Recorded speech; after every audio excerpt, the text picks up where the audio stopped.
সম্মানিত দিনী ভাই বোন, আল্লাহ তাআলা মানুষকে পরকালমুখী করার জন্য যেসব বড় বড় মাধ্যম পেশ করেছেন, তার কবর, কিয়ামত, জাহান্নাম, জান্নাত একটি বড় মাধ্যম। মানুষ যদি কবর, কিয়ামত, জাহান্নাম, জান্নাতের আলোচনা পড়ে, বুঝার চেষ্টা করে, তাহলে তার পরকালমুখী হওয়া খুব সহজ হবে। মরণ একদিন আসবেই, এই বইটা লেখার পরে একজন জেনারেল শিক্ষিত মানুষ আমাকে বললেন, আব্দুর রাজ্জাক, মরণ একদিন আসবে, এটা তো একটা কমন কথা, এই নামে কি বই লেখা ভালো হলো? তা আমি বললাম, আপনি পড়েন। বইটা 10 বার পড়ার পরে বলছে যে আমি যত বই পড়েছি তাতে আমি নিজেকে পরকালমুখী তত করতে পারিনি, এই বইটা পড়ে আমি নিজেকে যতটুকু পরকালমুখী করতে পেরেছি। অবশ্য আমি জানি না যে আপনার বাড়িতে মরণ একদিন আসবে এই বই আছে কিনা। আপনার জন্যই লিখেছিলাম যে মরণ একদিন আসবেই। আমার শ্বশুর যখন আমাকে আগিয়ে দেওয়ার জন্য পিছে পিছে হাঁটতেন, খুব সতর্ক মানুষ, যার কারণে বারবার বলতেন, খুব দেখে শুনে গাড়িতে উঠিও, টাকা পয়সা দেখে রাখিও, বাচ্চাদেরকে ভালো করে খেয়াল করিও, এভাবে বলতেই থাকতেন। তা আমি মনে করতাম মনে মনে যে এত বলার প্রয়োজন নেই। তবে আমি এটাও ভাবতাম যে এমন একদিন আসবে যেদিন ইনি আর আমার পিছে পিছে আসবেন না। তো হঠাৎ একদিন দুনিয়া থেকে বিদায় নিলেন, সেই দিনই এই বইটা লেখা আরম্ভ করি। বইটা শেষ হতে না হতে আমার আব্বাও দুনিয়া থেকে চলে গেলেন, যার কারণে দুইজনেরই মরণের তারিখটা বইয়ের ভূমিকায় দেওয়া আছে। জাহান্নাম এবং জান্নাতের আলোচনা, কবরের আলোচনা, কিয়ামতের আলোচনা, মরণ একদিন আসবে, এই বইয়ে বিস্তারিত দেওয়া আছে। যেসব মাধ্যম দিয়ে মানুষকে পরকালমুখী করা সহজ, মানুষ সহজেই পরকালমুখী হতে পারে, তার সবচেয়ে বড় মাধ্যম হলো জাহান্নাম আর জান্নাত। বিশাল কোরআন মাজিদ, 30 পারা। আপনার পড়ার সময় হয় কি না, হয়তোবা হয় না, পড়লেও বুঝতে পারেন না, আরবি ভাষায় লেখা আছে, বছরও একবার পড়া হয় না। অথচ আল্লাহ রসুল সাল্লাল্লাহু আলাইহি সাল্লাম বলছেন, কোরআন মাজিদ সবচেয়ে কম দিন 3 দিনে পড়ো, নইলে 7 দিনে পড়ো, নইলে 15 দিনে পড়ো, নইলে মাসে একবার পড়ো। আমাদের কয়েক বছরও একবার হয় না। আপনি মনে করিয়েন না যে আমি কোরআন মাজিদ পড়ি না, সেই জন্য পৃথিবীর কেউ পড়ে না। অনেকেই কিন্তু কোরআন মাজিদ 1 সপ্তাহে 2 বার পড়ে নিচ্ছে। বিচারের মাঠে কিন্তু তারা জয়ী হয়ে যাবেন, আর আমরা পরাজয় হয়ে যাব।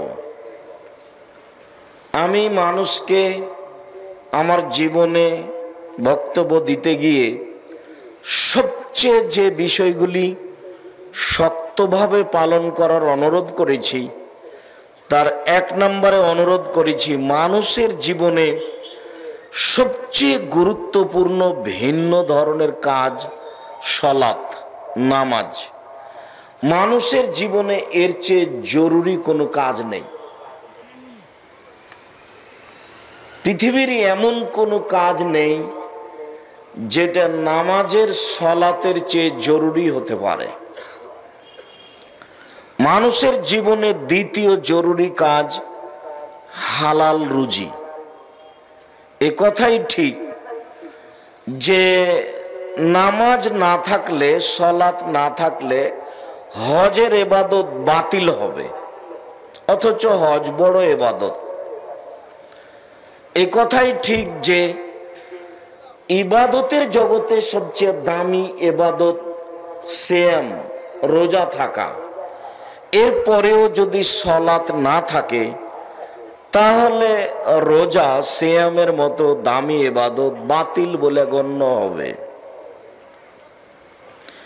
এ কথাই ঠিক যে ইবাদতের জগতে সবচেয়ে শক্তিশালী, ক্ষমতাধর, পাওয়ারফুল ইবাদত হলো দান। সব ইবাদত শুধু আপনার উপকার করে, আর দান আপনাকে ছেড়ে আপনার তো উপকার করে করে আর একজনের করে। হজ করলেন শুধু আপনার উপকার, সিয়াম রোজা থাকলেন শুধু আপনার উপকার, সালাত আদায় করলেন, নামাজ পড়লেন শুধু আপনার উপকার, কোরআন তেলাওয়াত করলেন শুধু আপনার উপকার, সুবহানাল্লাহ আলহামদুলিল্লাহ বললেন শুধু আপনার উপকার। কিন্তু দান করলেন যখন, তখন আপনার সাথে সাথে আর একজনের। কিভাবে? বাপের নামে দান করলেন, নেকি আপনারও হলো, আর বাপের কবরের শাস্তি বন্ধ হয়ে গেল। এ কথা আমি বলিনি, এ কথা মুহাম্মদ সাল্লাল্লাহু আলাইহি সাল্লাম বলেছে। আপনি পাপ করেছেন, আল্লাহ আপনার উপরে রাগান্বিত হয়ে আছেন, জাহান্নামে দিবেন, কিন্তু আপনি দান করলেন, তখন আল্লাহর রাগটা মিটে গেল, স্বাভাবিক হয়ে গেল। এর নাম দান। আল্লাহর নবী বলছেন যে মানুষের দান পাপকে মিটিয়ে দিতে পারে, পানি যেমন আগুনকে নিভিয়ে দিতে পারে।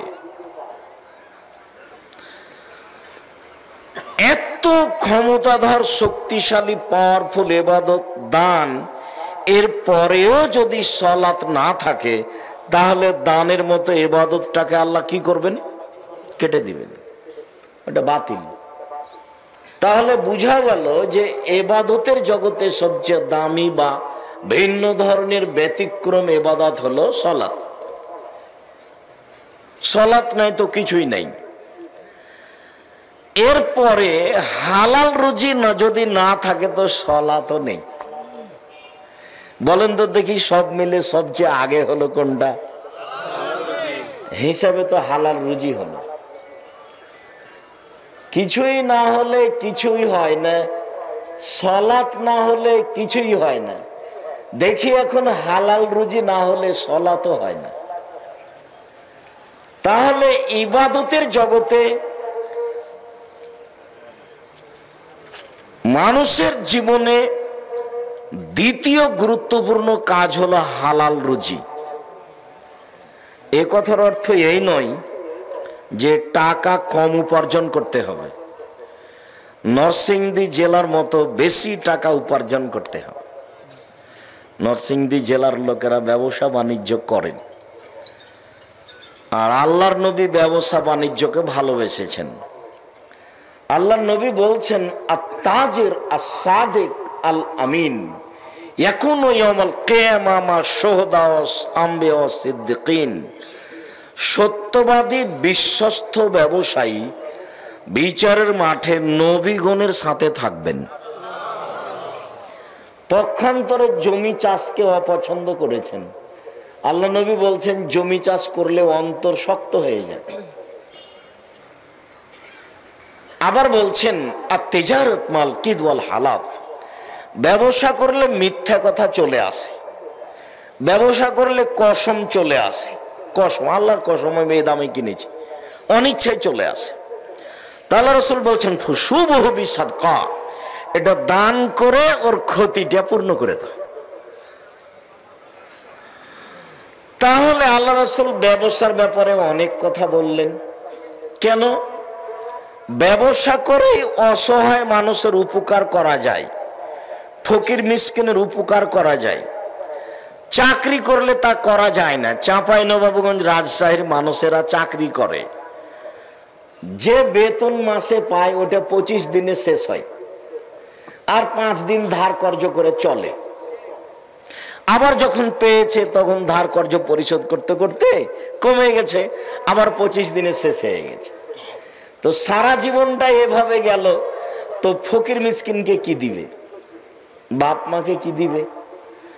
পয়সা বেশি ইনকাম করবে, ব্যবসা করে কোটি কোটি টাকা, ফকির মিসকিনকে দিবে, চাচা চাচিকে দিবে, দেশবাসীকে দিবে, কমে মাদ্রাসায় দিবে, আহাল পরিবারকে খাওয়াবে, ভালো গাড়ি বাড়ি করবে। সব কিছু ঢুকে আছে ব্যবসার মধ্যে। যার কারণে আল্লাহ রাসূল বলছেন, তাজিরা সাদিকাল আমিন ইয়াকুনু ইয়াউমাল কিয়ামাল আম্বিয়া শুহাদা ওয়াস সিদ্দিকিন, সত্যবাদী বিশ্বস্ত ব্যবসায়ী।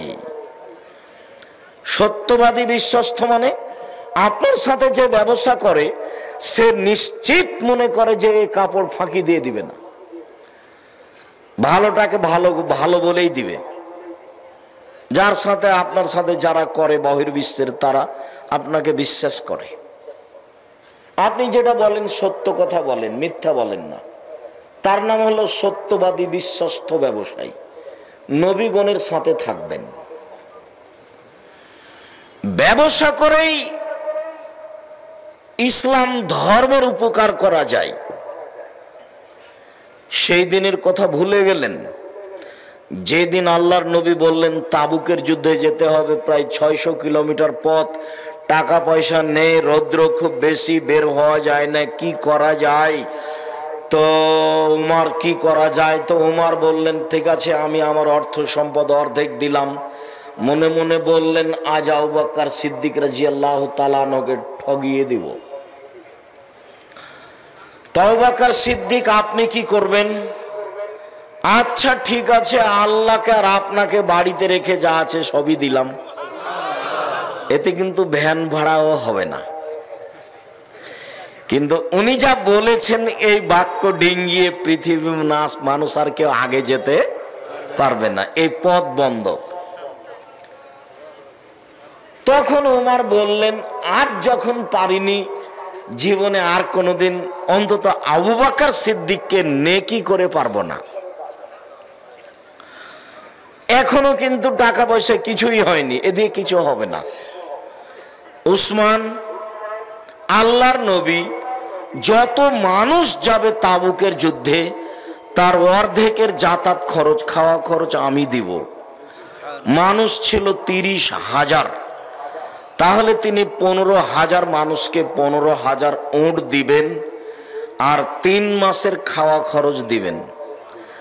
নরসিংদী জেলার এমন কোনো মানুষ নেই যে রাজি হতে পারে যে 3 মাস আমি 15,000 মানুষকে খাওয়াবো। আব্দুর রাজ্জাক সাহেব কি বলেন, 3 মাস কেন, একদিনের বের করেন, 15,000 মানুষ একদিন খাওয়াবে, কঠিন। এর নাম ধনী, এর নাম ব্যবসায়ী। সৌদি আরবে তখন তিনি ছিলেন সবচেয়ে বড় ব্যবসায়ী, আর মূল ব্যবসা ছিল উট। ইবাদতের জগতে মানুষের জীবনে সবচেয়ে গুরুত্বপূর্ণ ইবাদত হলো হালাল রুজি। মানুষের জীবনে তৃতীয় জরুরি কাজ হলো কোরআন তেলাওয়াত। এই কথা নিয়ে কথা এসেছে, কোরআন তেলাওয়াত। এই বিশাল কোরআন মাজিদে কি আছে না পড়লাম না বুঝলাম। তো আছে জাহান্নাম জান্নাতের আলোচনা, সেইটা একটু বলবো।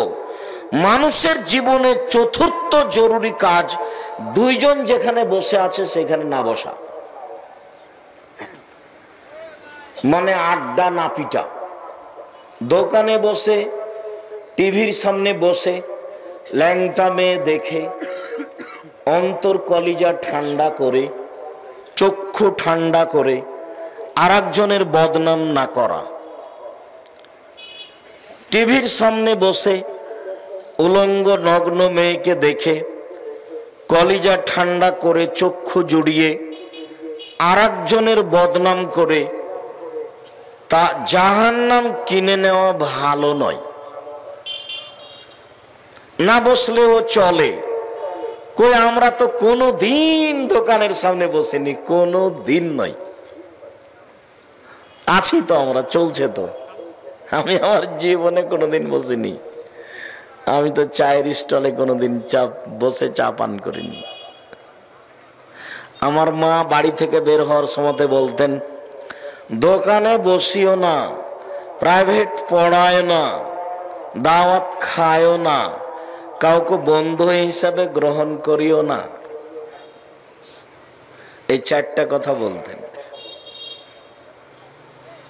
তা আমরা আগে থেকে এইটা করার চেষ্টা করি, অন্তত দোকানপাটে বসি না।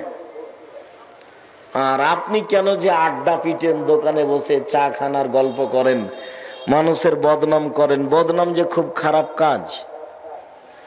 যদিচ মৌলানা সাহেবের বদনাম ছাড়া চলেই না, আপনার তো চলে না, চলেই না। মৌলানা সাহেবকে দিয়ে জাহান্নাম উদ্বোধন হবে, তা কি জানেন? এদেশে একটা বই পাওয়া যায়, বক্তা শ্রোতার পরিচয়, নাম শুনেছেন কোনোদিন? সেই বইয়ে লেখা আছে যে মৌলানা সাহেবকে দিয়ে জাহান্নাম উদ্বোধন হবে। জান্নাত কাকে দিয়ে উদ্বোধন হবে এই কথা বলা হয়নি, তবে বলা যেতে পারে যে সর্বপ্রথমে জান্নাতে প্রবেশ করবেন মুহাম্মদ সাল্লাল্লাহু আলাইহি ওয়াসাল্লাম। এই হিসাবে তাকে দিয়ে উদ্বোধন করা হবে, এটাই ধরে নিতে হবে। সম্মানিত দিনী ভাই বোন, মানুষের জীবনে গুরুত্বপূর্ণ কাজ চারটে। তার 4 নাম্বার হচ্ছে দোকানপাটে বসে গল্প না করা। বিশাল কোরআন মাজিদে কি আছে? এই বিশাল কোরআন মাজিদে 1 নাম্বার আছে আল্লাহর ক্ষমতা, শুধু ক্ষমতা। ক্ষমতা দিয়ে কোরআন মাজিদকে ভরে ফেলেছেন। ক্ষমতা দেখাতে গিয়ে 1 নম্বরে দেখিয়েছেন আকাশ জমিনের মালিক তিনি। কে পারে আকাশ বানাতে? কে পারে জমিন বানাতে? মানুষ, জিন, ফেরেশতাকে পৃথিবীর জন্ম থেকে নিয়ে কিয়ামত পর্যন্ত চ্যালেঞ্জ করেছেন। পারলে কেউ ভেঙে দিতে পারে, পারলে কেউ তার মতো বানাতে পারে। কিয়ামত পর্যন্ত আকাশ জমিনের মতো কেউ বানাতেও পারবে না, কেউ ভাঙতেও পারবে না। তার নাম ক্ষমতা। 2, সূর্য এবং চন্দ্র। বলতে পারে কেউ কিভাবে আসে কিভাবে যায়? ঠেকাতে পারে কেউ? আজকে ঠেকিয়ে দিলাম।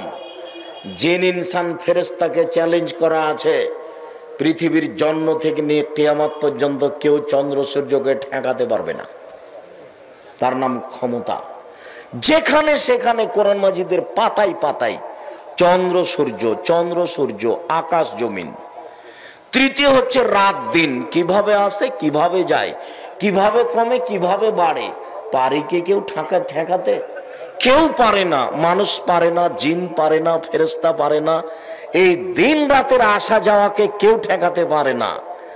ঠেকাক না কেউ, এটা হলো তার ক্ষমতা। আকাশ থেকে বৃষ্টি বর্ষণ করে ঘাস উৎপাদন করেন, পারে কি কেউ? বৃষ্টি বর্ষণ করে ঘাস উৎপাদন করতে? ক্ষমতা। ক্ষমতা দেখাতে গিয়ে বলেছেন, আমি আদ সামুদকে মেরে দিয়েছি, নমরুদকে মেরে দিয়েছি, ফেরাউনকে ডুবিয়ে দিয়েছি, কেউ আমার বিচার করতে পারেনি। তারা এত শক্তিশালী জাতি ছিল, আল্লাহ নিজে বলছেন লাম ইউখলাক মিসলুহা ফিল বিলাদ। তাদের মতো শক্তিশালী জাতি আল্লাহ পৃথিবীর কোন দেশে কখনো সৃষ্টি করেননি। আদ সামুদ এত শক্তিশালী ছিল, একেবারে ঝড় বৃষ্টি দিয়ে, সেই ঝড় বৃষ্টির বাতাসের নাম হচ্ছে রিহে সারসার। একেবারে একাকার করে দিয়েছে। ওই বাতাস মানুষের হাতে ছিল না, ফেরেশতার হাতে ছিল না, আল্লাহর নিজস্ব হুকুমে চলছিল। যেখান দিয়ে গেছে গাছপালা, বাড়ি ঘর, লোহা লাক্কড় পাথর সব কেটে চলে গেছে। তার নাম রিহে সারসার। ক্ষমতা দেখাতে গিয়ে দেখিয়েছেন আদ সামুদ মেরে দিয়েছে, বিচার করতে পারেনি। এই হলো 1 নম্বর আলোচনা কোরআন মাজিদে। কোরআন মাজিদের 2 নম্বর আলোচনা হচ্ছে গাফুর, রাহিম, রহমান, ওদুদ। পাতায় পাতায় যেখানে সেখানে এক পাতাতে 2 বার 3 বার গাফুর, রাহিম, রহমান, গাফুর, রাহিম, রহমান, অদুদ, রউফ, এইভাবে একেবারে কোরআন মাজিদকে ভরে ফেলা আছে। 3 নম্বরে আছে কিছু বিধান। চুরি করলে হাত কাটা যাবে, সালাত আদায় করতে হবে, সিয়াম পালন করতে হবে, যাকাত দিতে হবে। এই 4 নম্বরে আছে এরই ফাঁকে ফাঁকে জাহান্নাম জান্নাতের আলোচনা। বলেন তো কয়টা জিনিস আছে? কয়টা আছে কোরআন মাজিদে আলোচনা? মূলত 4টে। এক, ক্ষমতা। ক্ষমতা দেখাতে গিয়ে সর্বপ্রথমে কি দেখিয়েছেন? আকাশ জমিন। ক্ষমতা দেখাতে গিয়ে দ্বিতীয় কি দেখিয়েছেন? চন্দ্র সূর্য। ক্ষমতা দেখাতে গিয়ে তৃতীয় কি দেখিয়েছেন? দিন রাত। ক্ষমতা দেখাতে গিয়ে চতুর্থ কি দেখিয়েছেন? বৃষ্টি বর্ষণ, ঘাস গজানো। ক্ষমতা দেখাতে গিয়ে পঞ্চম কি দেখিয়েছেন? মেরে দিয়েছি, বিচার করতে পারেনি কেউ, মা হামলা করতে পারেনি। আব্দুর রাজাক সাহেব কবি নজরুল ইসলামের আর ঠাকুরের মানের হানি করেছেন, তাই 5,000 কোটি টাকার মামলা। তা আমি যখন কোর্টে দাঁড়ালাম তো জজ বলছেন আপনি পিস টিভির আলোচক? বলে জি। তা আপনার মামলা খারিজ করে দিলাম। তো এখন এটা দুনিয়াবি ব্যাপার, কেউ মামলা করতে পারে না। আবার আল্লাহ বলছেন ওয়ালা ইয়াখাফুক বাহা, পরোয়া করে না কেউ বিচার করতে পারবে, ভয় করেন আল্লাহ। আজ সামুদকে মেরে দিয়েছেন, ওয়ালা ইয়াখাফুক বাহা, ফলাফলের ভয় করেন না, কি হবে? আজ সামুদকে মেরে দিলে কি হবে? মেরে দিয়েছি, ফেরাউনকে ডুবিয়ে দিয়েছি, পারে না কেউ বিচার করতে। তার নাম ক্ষমতা। ওয়ালা ইয়াখাফুক বাহা, ফলাফলের পরোয়া করেন না, কি হবে? আজ সামুদকে মেরে দিয়েছি, করুক না বিচার কেউ। ফেরাউনকে ডুবিয়ে দিয়েছি, করুক না বিচার কেউ। নমরুদকে ক্ষুদ্র তো মাছি দিয়ে মেরে ফেলেছি, বিচার করুক না কেউ পারলে। যুগের পর যুগ, শতাব্দীর পর শতাব্দী চলছে, কেউ বিচার করতে পারে না। তার নাম ক্ষমতা। এটাই আছে মূলত কোরআন মাজিদে। 2 আছে গাফুর, রহমান, রাহিম। 3 আছে কিছু বিধান, সালাত আদায় করতে হবে, যাকাত দিতে হবে, সিয়াম পালন করতে হবে। 4 আছে এরই ফাঁকে ফাঁকে কিসের আলোচনা? জাহান্নাম জান্নাত। আজকের আলোচনা জাহান্নামের আলোচনা, জাহান্নামের পরিচয়। এই ছেলে, আমিও অনেক দূর থেকে এসেছি, আপনিও খুব ভালোবাসা দেখিয়ে কষ্ট করে এসেছেন। দয়া করে কিছুক্ষণ অপেক্ষা করুন, আপনার আমি কিছু না কিছু উপকার করবই করব ইনশাআল্লাহ। দোকানপটে বসে সময় কাটায়েন না, আর ঢং ঢং করে আসলেন আবার চলে যাচ্ছেন, এতে কি হবে? বাড়িতে গিয়ে টিভি চালু করে কিছু সময় কাটাবেন, এতে কি হবে? নোংরামি ত্যাগ করে ধৈর্যের পরিচয় দিয়ে কিছুক্ষণ অপেক্ষা করেন, আমিও আপনার সাথে আছি। জাহান্নামের আলোচনায় প্রারম্ভের আলোচনা হবে জাহান্নামের পরিচয়, তারপরের আলোচনা হবে জাহান্নামকে বিচার মাঠে টেনে নিয়ে যাওয়া হবে, তারপরের আলোচনা হবে জাহান্নাম কথা বলতে পারে, তারপরের আলোচনা হবে জাহান্নামের খড়ি হবে মানুষ ও পাথর, তারপরে আলোচনা হবে জাহান্নামীদেরকে বেঁধে নিয়ে যাওয়া হবে, তারপরের আলোচনা হবে সংক্ষিপ্ত জাহান্নামের শাস্তি, আগুন, জাক্কুম, আরো আরো আরো। সম্মানিত দিনী ভাই বোন, জাহান্নামের পরিচয় আল্লাহ তাআলা বলেন হাযিহি জাহান্নামুল্লাতী কুনতুম তুআদুন ইসলাউহাল ইয়াওমা বিমা কুনতুম তাকফুরুন। এই সেই জাহান্নাম। দেখো তো, এই সেই জাহান্নাম যাকে অস্বীকার করছিলে। তো ঢোকো এখন, ইসলামহা, ঢোকো এখন। ফাসবেরু ওয়ালা তাসবেরু, ধৈর্য ধারণ করো আর না করো, থাকো আর না থাকো, সব সমান। থাকলেই কি, না থাকলেই কি, ধৈর্য ধারণ করলেই কি আর না করলেই কি, ঢোকো। এই সেই জাহান্নাম যাকে অস্বীকার করছিলে।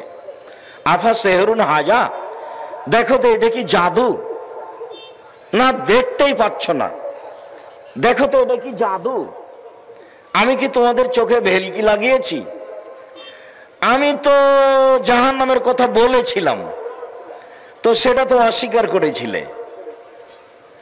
দেখো তো এইটা কি জাদু?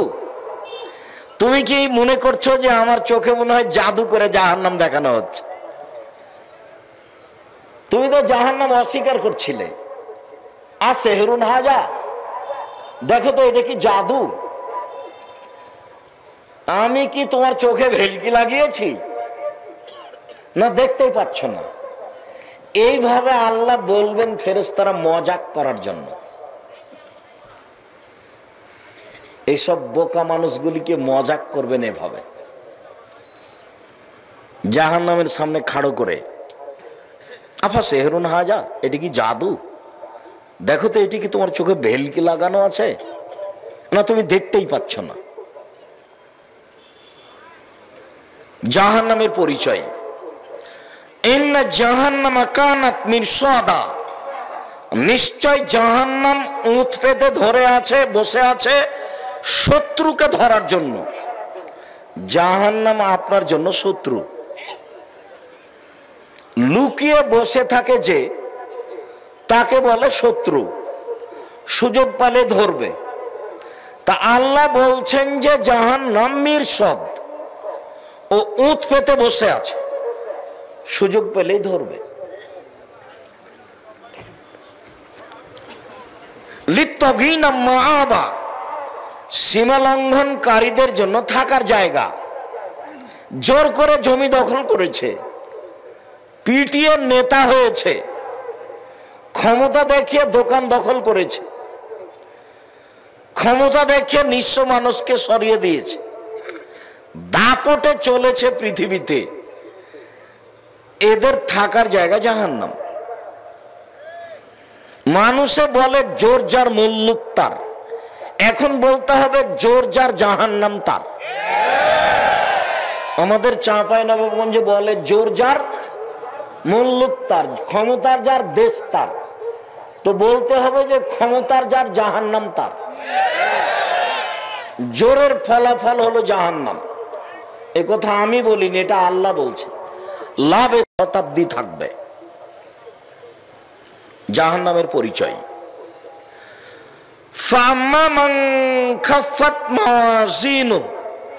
বিচারের মাঠে যার নেকির পাল্লা হালকা হবে, পাপার নেকি ওজন হবে। হিন্দুদের দাঁড়ি পাল্লা হবে না, ইহুদিদের হবে না, খ্রিস্টানের হবে না, যারা ধর্মকে মানেনি তাদের দাঁড়ি পাল্লা হবে না। ওদের পাপ নেকি ওজন নেই, আপনারটা হবে। বিচারের মাঠে নেকির পাল্লা যার হালকা হবে। আচ্ছা বলতে পারেন নেকির পাল্লায় সবচেয়ে ভারী নেকি কোনটা?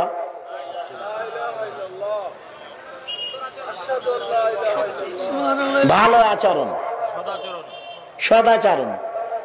ওইটা হলো ওজনে দেখানোর জন্য, কিন্তু ওজনের নেকি হিসাবে যেটা উঠবে সেটা হলো সবচেয়ে ভারী নেকি হলো ভালো আচরণ। এটা আবার খুব কঠিন। আপনি এখনই উঠছিলেন গাড়িতে, তো আপনার পা আর একজনের পায়ের উপরে পড়ে গেছে, তখনও বলছে চোখ নাই, কপালে চোখ নাই, দেখতে পান না, কি যে বললো তার হিসাব নাই। আর ভ্যান চালক আর গাড়িওয়ালাকে তো দেখতে পাচ্ছেন, আর পাড়ার মহিলারাকে তো দেখতেই পাচ্ছেন। যখন ঝগড়া লাগছে আল্লাহ একেবারে ধুয়ে ছেড়ে দিচ্ছে। আর স্বামী স্ত্রী তো আছেই, খালি ফতোয়া যে হুজুর রাগ করে বউকে 3 তালাক দিয়েছি, কি করতে হবে? বলছে অমুক অমুক তা আমাকে একদিনের জন্য বিবাহ দিতে বলেছে, এক রাতে বিবাহ দিয়ে বউকে ওর কাছে রেখে সকালেও তালাক দিয়ে দিবে, তখন আমি নিব। তো এইটা বলছে নাউজুবিল্লাহ মিন জালিক, কি করব হুজুর, আপনার কাছে এসেছি। বলে এক বৈঠকে রাগে আমার বুদ্ধি ছিল না, রাগে আমি 3 তালাক দিয়েছি। রাগ করে বউকে 3 তালাক দিবেন কেন? তালাক শব্দ মুখে কেন? ধৈর্যের পরিচয় দেন, আরো মন খারাপ হলে 2-1 লাঠি লাগান। তালাক শব্দ মুখে কেন? হাজলহুন্না জিদ্দুনা জিদ্দহুন্না জিদ্দুন। রাগ করে বললেও তালাক হবে, মজাক করে বললেও তালাক হবে। মজাক করে যদি বলেন তোমাকে তালাক দিয়ে দিলাম, তালাক হয়ে গেছে। রেগে একবার অনেক আগুন হয়ে গেছেন, তারপরে তালাক দিয়ে দিয়েছেন, তালাক হয়ে যাবে।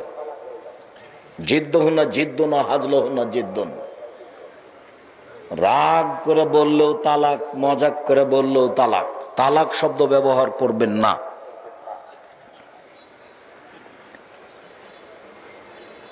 স্ত্রীর সাথে এত খারাপ স্বভাবটাই খারাপ। নিজের দোষটা নিজের উপরে চাপান, আর একজনের উপরে চাপান কেন? বউকে মারবেন কেন? গালি দিবেন কেন?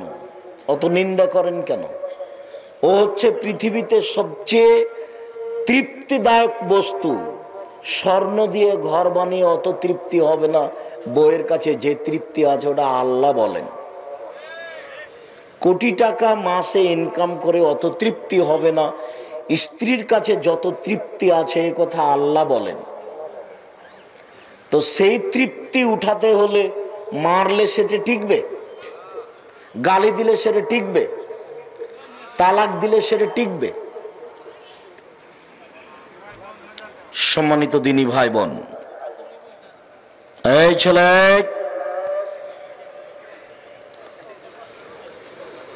একটু ধৈর্যের পরিচয় দিবেন। বলছিলাম যে বিচারের মাঠে নেকির পাল্লাই সবচেয়ে ভারী নেকি কোনটা বলেন তো? ভালো আচরণ, সদাচরণ, ভালো কথা, নরম কথা। এইটা করা যায় না, টিকা যায় না। এর উপরে টিকা যায় না কেন? বংশীয় ক্ষমতা। টিকা যায় না কেন? দলীয় ক্ষমতা। টিকা যায় না কেন? অর্থের ক্ষমতা। যার কারণে ভালো আচরণে টিকা যায় না। ভালো কথা, ভালো কর্মের নাম সদাচরণ। এবার দেখি একটা কথা, আল্লাহর নবী বললেন, শোনো, জান্নাতে কতগুলি ঘর আছে, এত উন্নত মানের পদার্থ দিয়ে তৈরি করা আছে। ইরা খারেজা মিন বাতিনহা বাতিনহা মিন খারেজা। যার বাহির থেকে ভিতর দেখা যায়, ভিতর থেকে বাহির দেখা যায়, খালি টক টক টক টক টক টক করছে, খুব উন্নত মানের ঘর।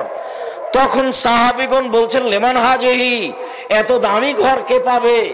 তখন আল্লাহ রাসূল উত্তরে 1 নম্বরে বললেন, লেমান আলানাল কালামা, যার মুখের ভাষা নরম।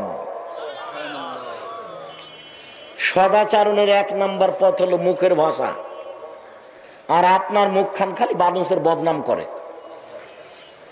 আপনার মুখখান কত ঘৃণিত তা বিবেচনা করেছেন? খালি কথাই কথাই মানুষের বদনাম, আর কথাই কথাই খালি মুনাফিকি, খালি দোকানে বসে আড্ডা পিটার মুনাফিকি করা। চরিত্র নীতি পরিবর্তন করুন, নরম কথা বলেন, এটা হলো সদাচরণের সবচেয়ে বড় দিক। তাহলে দামি ঘরটা পাবে কে? যার মুখের ভাষা নরম। সবচেয়ে ভারী নেকি দাঁড়ি পাল্লাই কোনটা? সদাচরণ। এরপর আর একটা আছে, বলেন তো দেখি কি? সুবহানাল্লাহি ওয়া বিহামদিহি সুবহানাল্লাহিল আযীম। রাসূল সাল্লাল্লাহু আলাইহি সাল্লাম বলেন, কালেমাতানে, 2টি শব্দ, খাফিফাতানে আলাল লিসানে, মুখে হালকা, সাকিলাতানে ফিল মিজানে, দাড়ি পাল্লায় ভারী। হাবিবাতানে ইলার রহমানে, রহমানের নিকটে প্রিয়। এক সুবহানাল্লাহি ওয়া বিহামদিহি সুবহানাল্লাহিল আযীম। সকালে বিকালে তাসবিহ করতে হবে। সকালে বিকালে তাসবিহ কি করবেন? বসে বসে করেন, আর যদি ঘুম ধরে তাহলে দাঁড়িয়ে হাঁটেন আর করেন ঘরে। সালাম ফিরার পর্বে পরে যে তাসবিহ আছে সেগুলি করেন। তারপরে সুবহানাল্লাহি ওয়া বিহামদিহি সুবহানাল্লাহিল আযীম 3 আর 5 আর কিছু বলেন।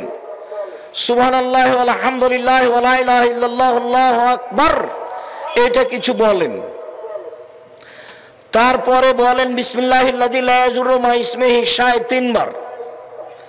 তারপর বলেন রাজিতু বিল্লাহি রাব্বান ওয়াল ইসলামি দীনান ওয়া মুহাম্মাদিন নাবিয়ান 3 বার। তারপর বলেন ইয়া হাইয়ু ইয়া কাইয়ুম বিরহমাতিকা আস্তাগীস ওয়াসলি লিসানি কুল্লাহু লা তাকলিন নাফসি তারফাত আইনিন 3 বার। তারপরে সুবহানাল্লাহ আলহামদুলিল্লাহ আল্লাহু আকবার থাকলো। আস্তাগফিরুল্লাহ ওয়া আতুবু ইলাইহি 3 বার। আস্তাগফিরুল্লাহ আল্লাযী লা ইলাহা ইল্লা হুয়াল হাইয়ুল কাইয়ুম ওয়া আতুবু ইলাইহি 3 বার। রব্বিগফিরলি ওয়া তুব আলাইয়া ইন্নাকা আনতাত তাওয়াবুল গাফুর 3 বার। আল্লাহুম্মা আনতা রাব্বি লা ইলাহা ইল্লা আনতা খালাকতানি ওয়া আনা আবদুকা ওয়া আলা আহদিকা ওয়া আহদিকা মাসতাতাতু আউযু বিকা মিন শাররি মা সানাতু আবু লাকা বিনি'মাতিকা আলাইয়া ওয়া আবু বিযামবি ফাগফিরলি ফা ইন্নাহু লা ইয়াগফিরু যুনুবা ইল্লা আনতা 1 বার। এরপরে সূরা নাস 3 বার, সূরা ফালাক 3 বার, সূরা ইখলাস 3 বার, আয়াতুল কুরসি 1 বার, সূরা বাকারার শেষ 2 আয়াত 1 বার, আলে ইমরানের শেষ রুকুর প্রথম 5 আয়াত ইন্না ফি খালকিস সামাওয়াতি ওয়াল আরদ ওয়াখতিলাফিল লাইলি ওয়ান নাহার লায়াতিন লিউলিল আলবাব আল্লাযীনা ইয়াযকুরুনাল্লাহা কিয়ামান ওয়া কুউদা, এটা হলো 1 বার। আর ফজরের তাসবিতে সূরা কাহাফের প্রথম 10 আয়াত 1 বার। এরপরে রব্বানা আতিনা ফিদ দুনিয়া হাসানাতাও ওয়া ফিল আখিরাতি হাসানাতাও 3 বার। রব্বানা যালামনা আনফুসানা ওয়া ইল্লাম তাগফির লানা ওয়া তারহামনা লানাকুনান্না মিনাল খাসিরিন 3 বার। রব্বি ইন্নী যালামতু নাফসি 3 বার। রব্বিগফির ওয়ারহাম ওয়া আনতা খায়রুর রাহিমিন 3 বার। রব্বি আন্নী মাগলুবুন ফান্তাসির 3 বার। হাসবুনাল্লাহু নি'মাল ওয়াকিল নি'মাল মাওলা নি'মান নাসির 3 বার। লা ইলাহা ইল্লা আনতা সুবহানাকা ইন্নী কুনতু মিনাজ জালিমিন 3 বার। রব্বির হামহুমা কামা রাব্বায়ানি সাগীরা 3 বার। আপনার একটা আমি ওজিফা দেখাচ্ছি এমনিতেই। তারপরে রব্বিগফিরলি ওয়া লিওয়ালিদাইয়া, এটা 3 বার। আল্লাহুম্মা গফিরলি আবি উম্মি ওয়ারফা দারজাতাহু ফিল মাহদিন ওয়াবসালহু ফি কবরিহি ওয়া নাব্বিরলাহু ফিহি 3 বার। এরকম একটা আপনি সকাল সন্ধ্যার জিকির নিজের জন্য বাছাই করে নেন। আল্লাহুম্মা আজরিনি মিনান নার 3 বার, এটা শেষে বলবো আজকের আলোচনায় ইনশাআল্লাহ। আল্লাহুম্মা আজরিনি মিনান নার 3 বার, আল্লাহ তুমি আমাকে জাহান্নাম থেকে বাঁচাও। আল্লাহুম্মা আজরিনি মিনান নার, আল্লাহ তুমি আমাকে জাহান্নাম থেকে বাঁচাও। আল্লাহুম্মা আজরিনি মিনান নার, আল্লাহ তুমি আমাকে জাহান্নাম থেকে বাঁচাও। 3 বার যদি এই কথা বলেন তখন পাল্টা আবার জাহান্নাম বলবে আল্লাহুম্মা আজরিনি মিনান নার, আল্লাহ তুমি ওকে জাহান্নাম থেকে বাঁচাও। আল্লাহ তুমি ওকে জাহান্নাম থেকে বাঁচাও। আল্লাহ তুমি ওকে আমার ভিতরে দিও না। আপনি এইভাবে বললে জাহান্নাম ওইভাবে বলবে। এই কথা আমি বলিনি, এগুলো মুহাম্মদ সাল্লাল্লাহু আলাইহি সাল্লাম বলেন। জাহান্নামের পরিচয়, বিচারের মাঠে যার নেকির পাল্লা হালকা হবে, ফাম্মুহু হাবিয়া, তার থাকার জায়গা হবে অতীব গভীর গহ্বর হাবিয়া। ওমা আদরাকা মা হিয়া, মুহাম্মদ সাল্লাল্লাহু আলাইহি সাল্লাম আপনি বলতে পারেন হাবিয়া নামক গভীর গহ্বরের পরিচয়, হাবিয়া নামক জাহান্নামের পরিচয় আপনি দিতে পারেন? আমি বলি নারুন হামিয়া, তা হচ্ছে জ্বলন্ত উত্তপ্ত আগুন। জাহান্নাম বলতে আগুনের খণ্ডকে বোঝানো হয়, জাহান্নাম বলতে আগুনের টুকরা। আল্লাহ তাআলা বলেন কাল্লা লা ইউনবাযান্না ফিল হুতামা, অবশ্যই তাকে চূর্ণ বিচূর্ণকারী হোতামা নামক জাহান্নামে নিক্ষেপ করা হবে। ওমা আদরাকা মাল হোতামা, মুহাম্মদ সাল্লাল্লাহু আলাইহি সাল্লাম আপনি কি বলতে পারেন চূর্ণ বিচূর্ণকারী হোতামা নামক জাহান্নামের পরিচয়? আপনার কি জানা আছে এই জাহান্নামের পরিচয়? আমি বলি নারুল্লাহিল মুকাদা, তা হচ্ছে জ্বলন্ত উত্তপ্ত আগুন। সাউসলিহে সাকার, আমি তাকে সাকার নামক জাহান্নামে নিক্ষেপ করব। ওমা আদরাকা মা সাকার, মুহাম্মদ সাল্লাল্লাহু আলাইহি সাল্লাম আপনি বলতে পারেন সাকার নামক জাহান্নামের পরিচয়? আপনার কি জানা আছে সাকার নামক জাহান্নামটি কি? আমি বলি, লা তুবকি ওয়ালা তাজার।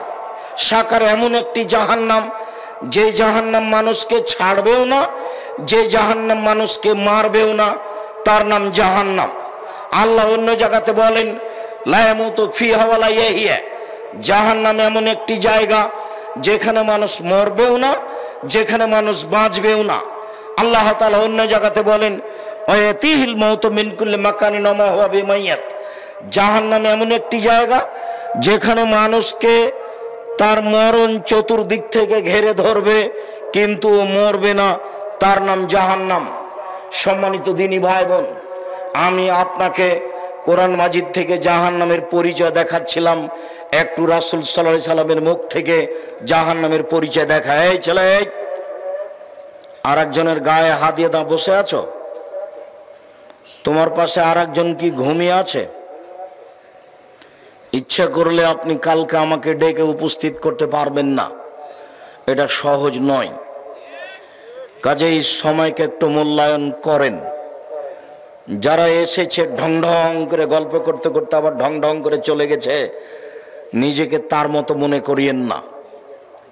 সময়ের দাম আছে। যদিও আমি আমার জীবনে এইভাবে দিন প্রচারের ব্যবস্থাকে কোনোদিন পছন্দ করিনি, কিন্তু বলতে হয় নিরুপায় হয়ে ধরে নিয়েছি।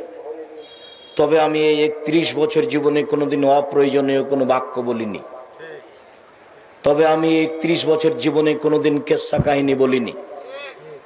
তবে আমি 31 বছর জীবনে কোনোদিন মানুষের কাছে পথ খরচ পাতেও চাইনি। তারপরে আমার ভিতরে সন্দেহ কাজ করে, মানুষ যে টাকা পয়সা আমাকে দিয়েছে, এটা কি বিচারের মাঠে আমাকে জবাব দিতে হবে? যদি জবাব দিতে হয় তখন কি হবে? যার কারণে দু একটা টাকা পয়সা এখন যা পাই তা প্রায় প্রতিষ্ঠানে খরচ করি, যে দুটা মিলে যদি বাঁচা যায়। আবার আশা করছি যদি এটাতে একটাতে টিকতে না পারি, তো মানুষজন যে আমার কথা মেনে চলে, ওরা যে নেকি করছে ওখান থেকে কিছু পেয়ে যদি বিচারের মাঠে টিকতে পারি, কোনো রকম করে পার হওয়ার ব্যবস্থা হবে কিনা আল্লাহ ভালো জানে। তুমি সর্বশক্তিমান, মানুষ হিসেবে কিছু ভুল ত্রুটি থাকলে তুমি মাফ করো। তোমাকে বিশ্বাস করি, ইন্নাকা আলা কুল্লি শাইইন কাদির, তুমি সর্বশক্তিমান। মানুষ হিসাবে দীর্ঘ 31 বছর ধরে দিনের নামে যেটুকু বললাম সেটুকু আমি সত্য বলে বলেছি। আমি কোথাও বুঝতে ভুল করেছি, আমি ত্রুটিপূর্ণ বলেছি এমনটা আমার মনে বলে না। আমার সন্দেহ কোনো সময় কাজ করে না যে আমি মনে হয় মানুষকে ভুল বলেছি। এরপরেও যদি কোথাও ভুল থাকে তাহলে তুমি মাফ করো। আমি মানুষ হিসাবে কোনোদিন আমার একটা পদক্ষেপ, এক পা আমি স্বার্থ নিয়ে ফেলেছি তা আমার মনে বলে না। কোথাও যদি স্বার্থ থেকে থাকে তাহলে তুমি আমাকে মাফ করো। আমি স্বার্থ বুঝতে পারিনি। আমার বাপের ওই সব কথা মনে পড়ে। আমার বাপ যখন আমার কাছে পত্র লিখে পাঠাতেন, আমার ছোট বোন দিয়ে লিখতেন, আমার বাপ অক্ষর চিনতেন না। কাগজে লেখা থাকতো, কালাই বিক্রি এত টাকা, সরিষা বিক্রি এত টাকা, ধান বিক্রি এত টাকা, তোমার কাছে 1000 টাকা পাঠালাম। আমার বাপ নিরক্ষর মানুষ, এই টাকাটা নিয়ে ইন্ডিয়া গেছেন। ইন্ডিয়া গিয়ে দালালদের ধরে টাকাটাকে ইন্ডিয়ান করেছেন। 1000 টাকা 400 টাকা পেয়েছে। ও কি বলেছে সেটা আমার আব্বা বুঝেন না। তাকে আবার বলেছে এই টাকাটা আমার ছেলের কাছে পাঠাতে হবে। ও যে কি লিখেছে সেটা আমার বাপ বুঝতে পারেননি। আমি বলি যে এর বিনিময়ে তুমি দিতে পারো, পৃথিবীর কেউ পারে না। কোনো ভুল ত্রুটি থাকলে তুমি তাকে মাফ করো। তুমি সর্বশক্তিমান, ইন্নাকা আলা কুল্লি শাইইন কাদির, তুমি সবকিছু করতে পারো। যার জন্য জামিয়া সালাফিয়ার ব্যাপারে আপনাদেরকে আমি বলি, জামিয়া সালাফিয়া আপনাদের কাছে আমানত থাকছে। আমি দিনরাত দোয়া করছি তুমি জামিয়া সালাফিয়া কবুল করো। আমি এর পিছনে শ্রম দিয়েছি, আমি এটা চালাতে নিজে সক্ষম নই, আমি এটা নিজে নিনি, এটা তুমি চাপিয়ে দিয়েছো, তুমি দেখিও। জাতিকে আমি বলে যাচ্ছি, যদি কারো দ্বারা ক্ষতি হয় জব তাকে দিতে হবে। আমি এক সন্ধে খেলে আমি তার টাকা দিয়ে দিই, আমি আপনাদের জামিয়া সালাফের কোনো সুবিধা ভোগ করি না। এদেশে আপনার বাড়ির পাশে যেটা জামিয়া সালাফে হাঁটাববির হাঁটাবো, এটা এখন প্রায় 50 বিঘা জমির উপরে অবস্থান করে। আর যেটা রাজশাহী ডাঙ্গিপাড়া, সেটা প্রায় 24-25 বিঘা জমির উপর অবস্থান করে। দুই প্রতিষ্ঠানে এখন 4000-এর বেশি ছেলে মেয়ে, তার 300 এতিম, বহু ছেলে মেয়ে অসহায়, তারা শিক্ষা অর্জন করছে। আপনাদেরকে আমি সহযোগিতার কথাটা বলিনি, দোয়া করতে বলেছি। আপনার বাড়ির পাশে যেটা হাঁটাবো বিরাহাবাটাও, এতে মসজিদের জন্য জমি ক্রয় করেছি 200 শতক, যার একতলাতে মুসল্লি সালাত আদায় করতে পারবে 10,000 একসাথে। মসজিদের জন্য জমি রেডি। ভারত, বাংলাদেশ, পাকিস্তানে আহলে হাদিসের সঠিক আকীদার সবচেয়ে বড় মসজিদ ইনশাআল্লাহ আপনার বাড়ির পাশে। মানুষের হাতে একে ঠেকানোর কোনো পথ নেই। যার কারণে বলছি দোয়া করেন ওপরওয়ালা করুক, তাহলে করা সহজ। আর আমরা যদি করতে যাই তাহলে এটা সহজ নয়। ওই করুক, কাকে দিয়ে করবে সে জানে। আমি মানুষ হিসাবে আপনাকে বলেছি যে আপনার 10টা টাকা ছাড়া জামিয়া সালাফের কোনো কাজ হয়ে যাক, এটা আমি চাই না। কেন? পতিতালয়ের মহিলা যদি কুকুরকে পানি পান করে জান্নাত পেতে পারে, তাহলে জামিয়া সালাফিয়াতে আপনার 10টা টাকা দানের বিনিময়ে আপনার জান্নাত হতে পারে। এটা আমার দৃঢ়তা কাজ করে, কেননা আমি এর পিছনে কোনো স্বার্থ বুঝতে পারি না, কোনো অপছন্দ পরিকল্পনা বুঝতে পারি না, কাউকে ছোট করা, কাউকে খাটো করা কোনো পরিকল্পনা বুঝতে পারি না। সম্মানিত দিনী ভাই বোন, ইন্না সাখরাতা লাযীমা লা তুলকা মিন শাফিরে জাহান্নাম, বিশাল একটা পাথর খণ্ড যদি জাহান্নামের মুখের উপরে ছেড়ে দেওয়া হয়, তাহলে নিচে পৌঁছিতে সময় লাগবে 70 বছর। 1 কোটি মণ ওজনের পাথর যদি 1 ঘন্টা নিচে যায়, কত কিলো যেতে পারে? যদি 24 ঘন্টা নিচে যায়, কত কিলো যেতে পারে? একটু পানি দিও তো। যদি 1 মাস নিচে যায়, কত যেতে পারে? যদি 1 বছর নিচে যায়, কত যেতে পারে? 70 বছর যদি নিচেতে যেতে থাকে, তাহলে জাহান্নাম কত গভীর।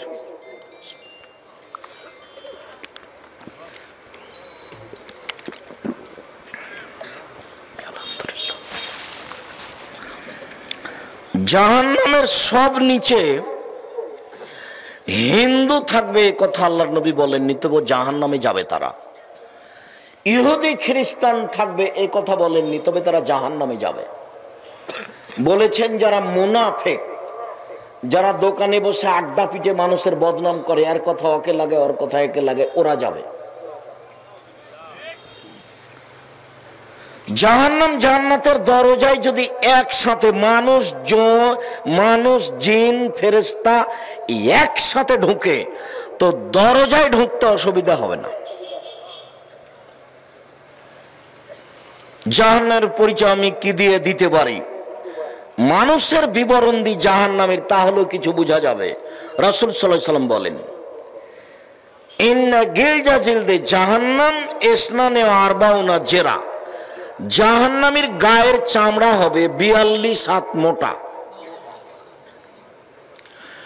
অন্য জিরসাউ মিসলু উহুদিন, ওর দাঁত হবে উহুদ পাহাড়ের সমান। উহুদ পাহাড় হলো 4 কিলোমিটার প্রশস্ত, 8 কিলোমিটার লম্বা। নিচে কত আছে তা মানুষ জানে না। রাসূল বলছেন, ওয়াইন্না ফাকে জবাই মিসলু বাইজা, জাহান্নামের উরু রান হবে বাইজা পাহাড়ের মতো। বাইজা পাহাড় হচ্ছে 39 কিলোমিটার লম্বা। জাহান্নাম বাইনা মক্কা আল মদিনা, একজন জাহান্নামীর বসার জায়গা হবে 450 কিলোমিটার।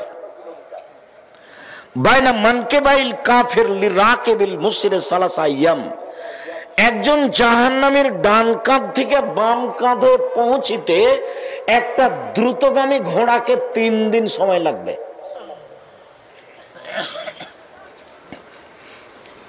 পৃথিবীর জন্ম থেকে নিয়ে কিয়ামত পর্যন্ত যত মানুষ এসেছে, যত মানুষ আছে, যত মানুষ আসবে, সবার প্রতি 1999 জন লোক জাহান্নামে যাবে। একজনের বসার জায়গা যদি 450 কিলোমিটার হয়, প্রতি 1999 জন লোক যদি জাহান্নামে যায়, তাহলে জাহান্নাম কত বড়।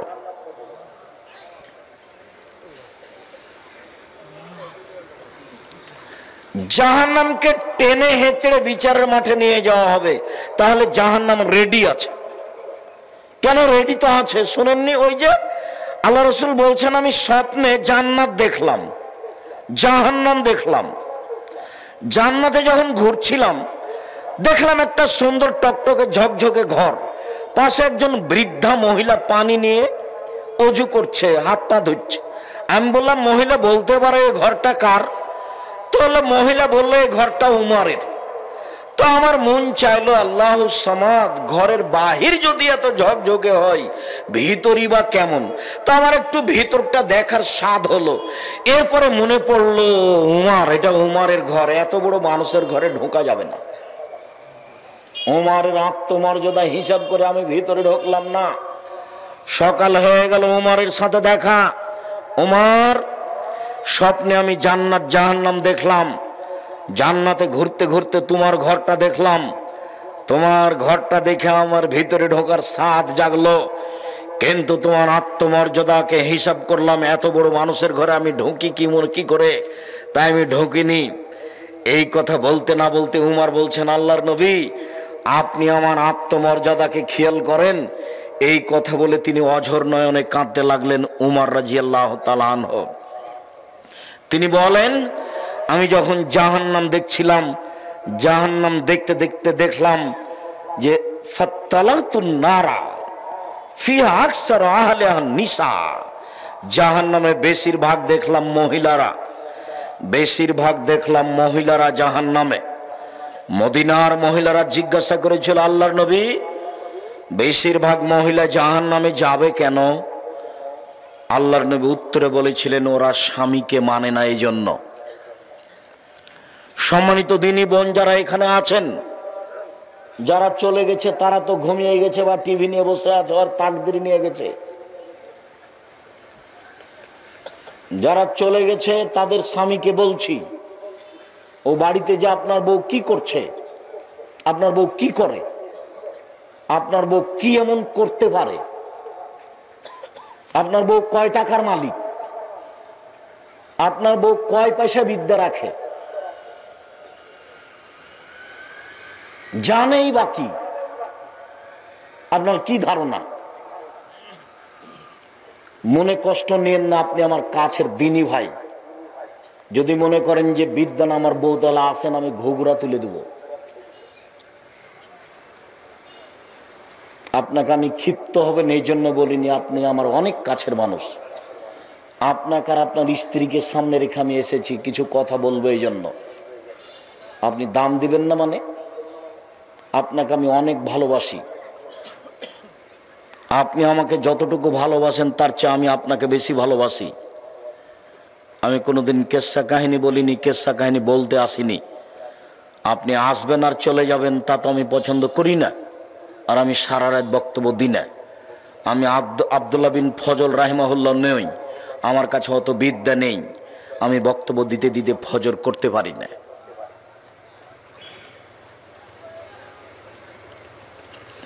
দোকানপাটে বসে না থেকে বউ বাড়িতে চলে গেছে, তাকে মোবাইল করে বলে দেন যে উঠে বসো, কান লাগিয়ে কথা শোনো, আপনার জন্য আর আপনার স্ত্রীর জন্য আমি এসেছি। এই মেয়ে শোনো, গল্প করো না। আল্লাহ রাসূল বলছেন মহিলাদের জন্য জান্নাতের সব দরজা খোলা যখন তারা 4টা কাজ করবে। 1, 5 ওয়াক্ত সালাত আদায় করবে। 2, রমজান মাসে সিয়াম রোজা থাকবে। 3, স্বামীকে মেনে চলবে। 4, জেনায় লিপ্ত হবে না। হয়েও যদি থাকে জেনা, তওবা করেন, তাহলে আপনি সবচেয়ে ভালো মানুষ হয়ে যাবেন। 4টা কাজ করেন, জান্নাতের সব দরজা খোলা। আমি বলিনি, মুহাম্মদ সাল্লাল্লাহু আলাইহি সাল্লাম বলেছেন। স্বামীকে মেনে চলা তার একটা আছে। আল্লাহ রাসূল বলছেন আমি জাহান্নামে তাকিয়ে দেখলাম শুধু মহিলা আর মহিলা, মহিলা আর মহিলা। তো মদিনার মহিলারা জিজ্ঞাসা করলো, আল্লাহর নবী, মহিলারা বেশি জাহান্নামে কেন? তো উত্তরে বললেন যে স্বামীকে মানে না এই জন্য। তো কি হলো কথা বলেন দেখি। এবার আল্লাহ রাসূল বলছেন যে মহিলাদের জন্য জান্নাতের সব দরজা খোলা। কি করতে পারলে? 4টে। 1, 5 ওয়াক্ত সালাত। 2, রমজান মাসে সিয়াম রোজা। 3, স্বামীকে মেনে চলা। তিতা লাগলেও মিঠা লাগলেও মেনেই চলতে হবে, নইলে খোলা করা সংসার ত্যাগ করতে হবে। মাস মাস, সপ্তাহ সপ্তাহ, বছর বছর স্বামীর সাথে কথা বলবেন না। আর স্বামী 1 গ্লাস পানি চাইলে ওদিক দিয়ে হেঁটে চলে যাবেন। এই সংসারের দাম নাই। এই সংসার না করে নিজেকে খোলা করে নিয়ে নিজে বাঁচেন। আর সংসার স্বামীর সাথে করলে যতই খারাপ লাগুক তাকে মেনেই নিতে হবে। আর আপনাকে বলি, যখন তখন ওই স্ত্রীকে নিন্দা করিয়েন না। ওর বাপের বাড়ির কথা বলে কিছু বলিয়েন না। ওর রং চেহারা বলে কিছু বলিয়েন না। এটা হলো নোংরা আচরণ। তোর বাপ এই, তোর মা এই, তোর রং এই। বিবাহ করেছেন, সংসার করছেন, তার সাথে মিলামিশা করেন, তার এত নিন্দা করেন কেন? স্বভাব কেন এমন? তার এত নিন্দা করবেন কেন? যাকে নিয়ে সংসার করেন, যে রান্না বান্না করে দেয়, যে ঘর বাড়ি ঠিক করে দেয়, যে বাড়ির সব কিছু গুছাই, তার এত নিন্দা করেন কেন? তার বাপকে তুলে কথা বলেন কেন? তার মাকে তুলে কথা বলেন কেন? কেন গালি দিবেন? কেন গালি দিবেন? আল্লাহ নবী বলছেন আমি জাহান্নামের দিকে তাকিয়ে দেখলাম বেশিরভাগ মহিলা। আবু হুরায়রা রাদিয়াল্লাহু তাআলা আনহু বলেন, সিনফান মিন আহলিল নামারাহুমা, শোনো, আমার উম্মতের 2 শ্রেণীর মানুষ জাহান্নামে যাবে, আমি তাদের দেখিনি। আমার উম্মতের 2 শ্রেণীর মানুষ জাহান্নামে যাবে, আমি তাদের দেখিনি। এক কওমুন মাহুম সিয়াক, এক শ্রেণীর মানুষের হাতে থাকবে লাঠি। এজরুবুনা বিহান নাস, লাঠিটা হবে গাভীর লেজের মতো, একদিক মোটা একদিক চিকন। এ দিয়ে তারা মানুষকে মারবে। যারা মারামারি করে, যারা জুলুমবাজি করে, যারা মানুষকে জেল হাজতে দেয়, যারা মানুষের জমি জোর করে দখল করে, যারা মানুষের দোকানপাট জোর করে দখল করে নেয়, এরা জুলুমবাজ। এরা লাঠি ব্যবহার করে, এরা জেল জুলুম ব্যবহার করে, এরা জাহান্নামে যাবে। ক্ষমতা টিকবে না সেই দিন। 2, নিসাউন, মহিলা, কাসিয়াতুন, কাপড় পরে থাকে, আর ইয়াতুন, উলঙ্গ। মুমিলাতুন মাইলাতুন, পুরুষকে নিজের দিকে আকৃষ্ট করে, তারা নিজেরা আকৃষ্ট হয়। রৌসুন্না কাসনাতিল বক্তিল মাইলা, তাদের মাথা হলো বক্র বদ উটের নেই। চুল লম্বা লম্বা করে, ছোট ছোট করে, খাটো করে ছেড়ে রেখেছে। ঢং করে মাথা হেলিয়ে দুলিয়ে রাস্তার এই ধারে ওই ধারে যাচ্ছে, চলছে, ভাঁজ করে কথা বলছে। এসব মহিলারা জাহান্নামে যাবে। যার কারণে বেশিরভাগ মহিলা জাহান্নামে। 3 শ্রেণীর মানুষ জাহান্নামে যাবে। 1, মদমিনুল খামর, যারা নিয়মিত বিড়ি, তামাক, জর্দা, সিগারেট, গুল, নেশাদার দ্রব্য খায়, পান করে তারা। 2, আর রাজলাতু মিনান নিসায়ে, পুরুষের বেশধারী নারী, যারা পুরুষের জুতা স্যান্ডেল পরে, যারা পুরুষের শার্ট প্যান্ট পরে, যারা পুরুষের পোশাক পরে, এরা জাহান্নামে যাবে। 3, দায়ুস আল্লাযী কুরফি আলাল খাবাসা, যে তার বাড়িতে বেহায়ার সুযোগ দিয়েছে। নগ্ন পোশাক পরে মেয়ে স্কুল কলেজে যায়, নগ্ন পোশাক পরে স্ত্রী ভ্যানিটি ব্যাগ নিয়ে হাটে বাজারে যায়। কই, আমরা তো কোনোদিন হাটে বাজারে যাই না, তো আমরা তো বেঁচে আছি। কোনোদিন আমাদের বাজারে যাওয়া লাগে না মহিলা মানুষকে, তো আমাদের তো চলছে, জীবনেও কোনোদিন যায়নি। যাওয়া যদি শুনি তাহলে তো অজ্ঞান হয়ে যাবে। ইন্না লিল্লাহি ওয়া ইন্না ইলাইহি রাজিউন, এই কি কথা? তা আমরা তো আছি, আপনার বউ রোজ যাই কেন? কাপুরুষ হিসাব পান না, যাবে কেন? সারাদিন মানুষের গুতা খায়, ধাক্কা খায়, মোহর দেন আপনি আর আরেকজনের ধাক্কা খাই, খারাপ লাগে না? পুরুষ হতে হবে। পুরুষ মানে চোখ যেভাবে ঘুরে বউ সেভাবে চলে, তার নাম পুরুষ। চোখ যেভাবে ঘুরে বউ সেভাবে চলে, তার নাম ক্ষমতা। উপার্জন করি আমি আর ঢং দেখাই ও, এটা পুরুষ নয়। কাজে পুরুষের জীবিকা নির্বাহ করতে হবে। আল্লাহ রাসূল বলছেন, জাহান্নাম ঘোষণা করে রেখেছে আমি অনুবাদক। জাহান্নামের পরিচয়, জাহান্নামকে টেনে হেঁচড়ে নিয়ে যাওয়া হবে, তাহলে জাহান্নাম প্রস্তুত, রেডি আছে। জাহান্নামের গায়ে থাকবে ৭০,০০০ লোহার রশি, প্রত্যেক রশিতে থাকবে ৭০,০০০ ফেরেশতা, টেনে হেঁচড়ে তাকে মাঠে নিয়ে যাবে। একজন ফেরেশতার এত শক্তি, এই বিশাল পৃথিবীতে হাত ঢুকিয়ে গোটা পৃথিবী উল্টে দিতে পারেন একজন ফেরেশতা। এক একটা রশিতে ৭০,০০০ ফেরেশতা থাকবেন। তা বিচারের মাঠে থাকবে জাহান্নাম, বিচারের মাঠে থাকবে জান্নাত, বিচারের মাঠে থাকবে মানুষ, বিচারের মাঠে থাকবে জিন, বিচারের মাঠে থাকবে পশু প্রাণী, বিচারের মাঠে থাকবেন আল্লাহ, বিচারের মাঠে থাকবেন ফেরেশতা, বিচারের মাঠে থাকবে পানির পশু প্রাণী, সব কিছু। বিচারের মাঠ কত বড়! জাহান্নামের খড়ি হবে মানুষ ও পাথর। অকুদহান না চলে হিজারা, মানুষ এবং পাথর হবে জাহান্নামের খড়ি। জাহান্নামে কোনো কয়লা থাকবে না, জাহান্নামে কোনো কাঠ খড়ি থাকবে না।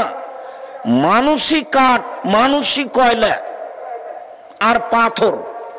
পাথরের ব্যাপারে বিদ্বান বলেছেন যে কিছু পাথর আছে আগুনে দিলে খুব জোরে জ্বলে উঠে, সেই পাথর দেওয়া হবে। আর কিছু বিদ্বান বলেছেন না না, যেসব মাটি পাথরের মূর্তি বানানো হচ্ছে এই মূর্তিগুলি দেওয়া হবে, তখন জাহান্নাম জোরে জ্বলে উঠবে। জাহান্নাম কথা বলতে পারে 1 মিনিট। ফাতাহাজ্জাতিন নার, জাহান্নাম হইচই করে তর্ক লাগিয়ে দিবে আল্লাহর সাথে। বিমা উসিত বিল মুতাজাব্বিরিল মুতাকাব্বিরিন, প্রতিপালক আমার ভিতরে স্বৈরাচারী, স্বেচ্ছাচারী, বদমেজাজি, অহংকারীরা কেন কেন তারা আমার ভিতরে? তখন আল্লাহ বলবেন, ইন্নামা আনতি গাযাবি, জাহান্নাম তুমি মনে রেখো তুমি আমার শাস্তি। ইন্নামা আনতি গাযাবি, নিশ্চয় তুমি আমার রাগ, তুমি আমার ক্রোধ। যারা পৃথিবীতে স্বৈরাচারী, স্বেচ্ছাচারী, বদমেজাজি হিসেবে থেকেছে, জোর করে বাড়ি গাড়ি দখল করেছে, জোর করে সমাজের লোককে অপমান করেছে, মানুষকে জেল হাজতে দিয়েছে, নির্দ্বিধায় মানুষের প্রতি অন্যায় অবিচার করেছে, তাদেরকে শাস্তি দেওয়ার জন্য তোমাকে প্রস্তুত করেছে। এই জন্য স্বৈরাচারী, স্বেচ্ছাচারী, বদমেজাজি, অহংকারীরা তোমার ভিতরে আছে। মনে রেখো জাহান্নাম, ইন্নামা আনতি গাযাবি, নিশ্চয় তুমি আমার রাগ। ইন্নামা আনতি আযাবি, নিশ্চয় তুমি আমার শাস্তি। তোমাকে দিয়ে শাস্তি দেব স্বৈরাচারীদের, তোমাকে দিয়ে শাস্তি দেব অহংকারীদের, তোমাকে দিয়ে শাস্তি দিব বদমেজাজিদের। তাই তোমাকে প্রস্তুত করেছি, যার কারণে তোমার ভিতরে এরা। জাহান্নাম হইচই করে তর্ক লাগিয়ে দিবে আল্লাহর সাথে, মানে জাহান্নাম কথা বলতে পারে। ফাস্তাকাতিন নারু ইলা রাব্বিহা, যেদিন জাহান্নামকে রেডি করা হলো সেদিন তার প্রতিপালক করেছে, জাহান্নাম অভিযোগ করলো, অভিযোগে বলল, এক হলো বাজি বাজান, যা আল্লাহ আমার কিছু অংশকে ধরে খাচ্ছে, আপনি কি আমার একটু কথা শুনবেন? তখন আল্লাহ বললেন, ঠিক আছে জাহান্নাম, তোর কথা আমি মেনে নিলাম, বেনাফসায় নেন, তুমি 2টা শ্বাস ছাড়ো, ঠান্ডা এলাকা থেকে একটা ছাড়ো, সারা পৃথিবী 6 মাস ঠান্ডা থাকবে। গরম এলাকা থেকে একটা ছাড়ো, সারা পৃথিবী 6 মাস গরম থাকবে, তোমার ভিতরে শাস্তি হালকা হবে। জাহান্নাম শোনো, একবার শ্বাস ছাড়ো, পৃথিবী 6 মাস গরম থাকবে। জাহান্নাম শোনো, একবার শ্বাস গ্রহণ করো, পৃথিবী 6 মাস ঠান্ডা থাকবে, তোমার ভিতরে শাস্তি কিছু হালকা হবে, আমি তোমার অভিযোগ মেনে নিলাম। লা ইয়াজালু ইলকা জাহান্নাম, জাহান্নামের ভিতরে মানুষকে দিতে থাকা হবে, দিতে থাকা হবে। অতাকুলো হালমিন মাজিদ, জাহান্নাম বলবে আর কি কিছু আছে, আর কি কিছু আছে, আর কি কিছু আছে। ফাওয়াজা কাদামাহু রাব্বুল ইজ্জাতে, তখন আল্লাহ তাআলা তার নিজের পাকে জাহান্নামের ভিতরে ঢুকিয়ে দিবেন। ওয়া ইয়ানজাবি বাজুহা বাজান, জাহান্নামে কিছু অংশের ভিতরে ঢুকে একবারে চেপা লেগে আঁটো-সাঁটো হয়ে যাবে, আর মুখে বলবে কাত কাত কাত, যথেষ্ট যথেষ্ট যথেষ্ট। জাহান্নাম কথা বলতে পারে।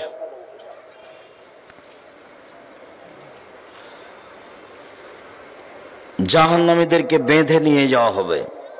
খুজুহু ফাগুল্লুহু সুম্মা জাহিমা সাল্লুহু, এদের ধরো, এদের শিকলবন্দি করো, এদের টেনে হেঁচড়ে মুখের ভরে উল্টে ফেলে দিয়ে টেনে নিয়ে যাও। এটা হলো অবস্থা। বিচার মাঠ থেকে কি পালিয়ে যাবে? পিছন দিকে হাত বাঁধা হবে কেন? অপমান করার জন্য। রংপুর গাইবান্ধা পলাশবাড়ির মুজিবুর বিএসসি বলেছিলেন, আমার হাতে হাত কড়া দেওয়া লাগবে না, আমি নিজেই যাব জেলে। জাতি দেখবে আবার হাতে হাত কড়া দেওয়া আছে, এটা আমি সহ্য করি না, আমি নিজেই হেঁটে হেঁটে চলে যাব। বড় বড় শক্তিশালী ক্ষমতাধরদের হাত পিছনে বাঁধা থাকবে, ফেরাউনের হাত পিছনে বাঁধা থাকবে, কেউ খুলতে পারবে না। অপমান করার জন্য হাত পিছনে বাঁধা থাকবে। জাহান্নামের উল্লেখযোগ্য শাস্তি হলো জাক্কুম, কাঁটাযুক্ত গাছ। জাহান্নামের আগুনের ভিতর থেকে গজিয়ে উঠছে ওপরে, ওতে আবার ফল হয়। ফল হলো শয়তানের মাথার মতো। আমরা তো শয়তানকে দেখিনি, তার মাথা যে কেমন। আল্লাহ এইটা বলে আমাদের কি বুঝালেন যে জাক্কুম গাছের ফল হলো শয়তানের মাথার মতো? তো সব বিদ্বান বলেছেন শয়তানের মাথা মানে খারাপ, শয়তানের মাথা মানে খারাপ, শয়তানের মাথা মানে খারাপ। তখন আবুল আলা মওদুদি রাহিমাহুল্লাহ বলছেন, আরে না না না, মানুষ যেমন রূপক কথা বলে ও বুঝে, আল্লাহ তেমন রূপক কথা বলেন। মানুষ যেমন রূপক কথা বলে ও বুঝে, আল্লাহ তেমন রূপক কথা বলেন।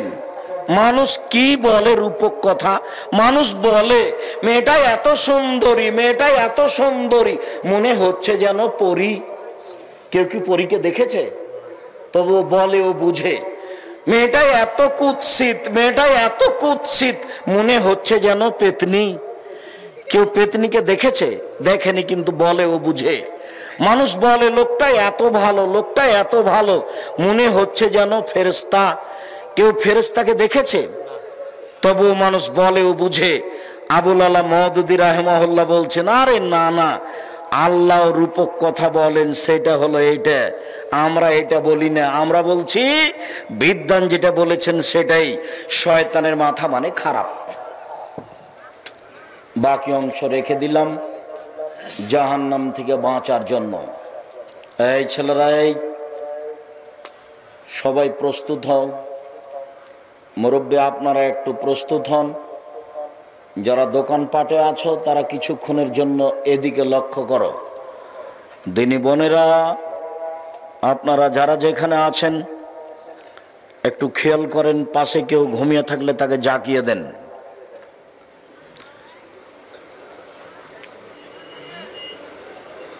কবর যত কঠিন, কিয়ামত তার চেয়ে অনেক বেশি কঠিন। কিয়ামত যত কঠিন, জাহান্নাম তার চেয়ে অনেক অনেক অনেক বেশি কঠিন। জাহান্নাম থেকে বাঁচার জন্য 1 নম্বর দোয়া, আল্লাহুম্মা আজরিনি মিনান নার, আল্লাহ তুমি আমাকে জাহান্নাম থেকে বাঁচাও। কয়বার? 3 বার। আমি 3 বার বললে জাহান্নাম কি বলবে আল্লাহকে? আল্লাহ তুমি তাকে আমার থেকে জাহান্নাম থেকে বাঁচাও। 2, সালাম ফিরার পূর্বে বলবেন রব্বানা আতিনা ফিদ দুনিয়া হাসানাতাও ওয়া ফিল আখিরাতি হাসানাতাও ওয়া কিনা আযাবান নার। আল্লাহ তুমি ইহকালে কল্যাণ দাও, পরকালে কল্যাণ দাও, তুমি আমাদেরকে জাহান্নাম থেকে বাঁচাও। সালাম ফিরার পূর্বে বলবেন তিন, আল্লাহুম্মা ইন্নী আউযু বিকা মিন আযাবি জাহান্নাম, হে আল্লাহ তোমার কাছে আমি জাহান্নাম থেকে বাঁচতে চাই। ওয়া আউযু বিকা মিন আযাবিল কবর, তোমার কাছে আমি কবরের শাস্তি থেকে বাঁচতে চাই। ওয়া আউযু বিকা মিন ফিতনাতিল মাসিহিদ দাজ্জাল, তোমার কাছে আমি দাজ্জালের বিপদ থেকে বাঁচতে চাই। ওয়া আউযু বিকা মিন ফিতনাতিল মাহইয়া ওয়াল মামাত, ইহকালের বিপদ পরকালের বিপদ থেকে তোমার কাছে বাঁচতে চাই। ইহকালের বিপদ হতে বাঁচতে চাই, পরকালের বিপদ হতে বাঁচতে চাই। ওয়া আউযু বিকা মিনাল মাসামাল মাগরাম, বাঁচতে চাই তোমার কাছে বড় পাপ হতে, বাঁচতে চাই তোমার কাছে ঋণ কর্য হতে, বাঁচতে চাই তোমার কাছে বড় পাপ হতে, বাঁচতে চাই তোমার কাছে ঋণ কর্য হতে। 4 5 আল্লাহুম্মা কিনি আযাবাক ইয়াওমা তাবাসু ইবাদাক, আল্লাহ বিচারের দিন তুমি আমাকে জাহান্নাম থেকে বাঁচাও। আল্লাহ বিচারের দিন তুমি আমাকে জাহান্নাম থেকে বাঁচাও। এই কথাগুলি আপনি সালাম ফিরার পূর্বে বা পরে বলার চেষ্টা করবেন।